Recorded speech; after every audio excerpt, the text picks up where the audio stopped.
Hello, my name is Church, and today I have for you the Thermaltake TT eSports Knucker Plunger Gaming Keyboard. Now included with this keyboard itself, PS2 adapter, we have a keycap puller, and a set of keycaps. There are black ones in here. We swapped them out for the red ones, as you can see on the board. There is some Thermaltake stickers. There is a quick start guide, of which is only 2 pages. The rest of it are different languages. And then we have a warranty. It's a 2-year warranty. Now we'll go over some of the technical specs for the keyboard. This is a budget keyboard. It is a membrane keyboard, but it's a very special kind of membrane keyboard called a plunger. Now what a plunger keyboard is, it has a spring under each keycap, and it actually hits the membrane switch underneath that. So you can hit halfway and feel where it actually makes contact. It'll show up in your key presses, and you don't have to bottom out like you would on a cheaper keyboard. Now, a couple of the gaming features that you expect out of keyboards now.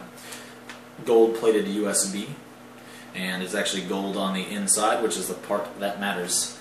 It has a braided cable, a little over 6 feet. And like I said earlier, it has these nice red keycaps that they give you.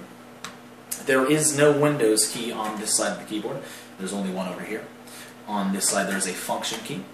And what that does is it allows you to not accidentally hit your Windows key while you're playing games looking for control. So if you're playing and you hit a Windows key, you won't be popped into on Windows 8 the modern UI, which can be extremely frustrating. What the function key does now is it controls your repeat rate, and it also controls this Thermaltake logo here. It lights up. So using F12 and the function key, you can turn on or off that logo.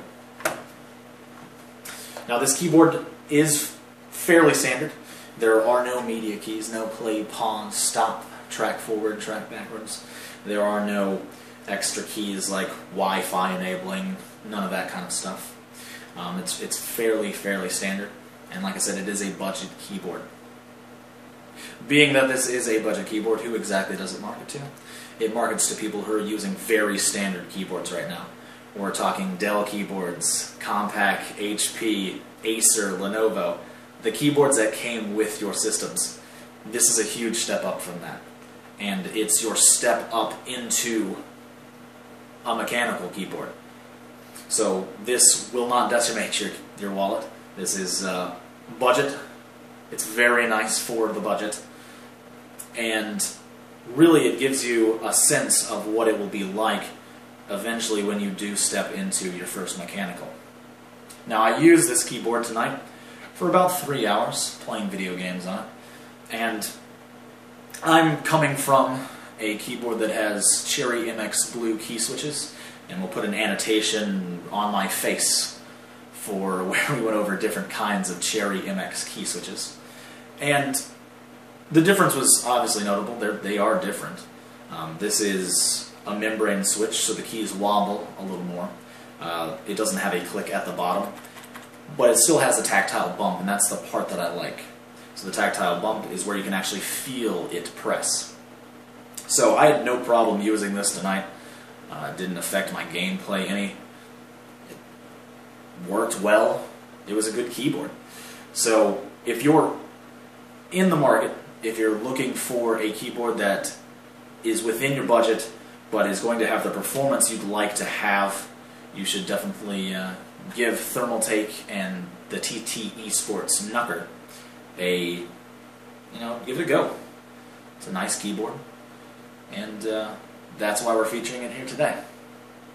So if you like our content, give us a like, subscribe wherever it may be. I'm not sure exactly. Leave a comment. Tell us what keyboard you're using. Tell us what keyboards you'd like to use. If you're going to give this a look, please do so on our website. We'll put a link in the description for that. And you have a good one.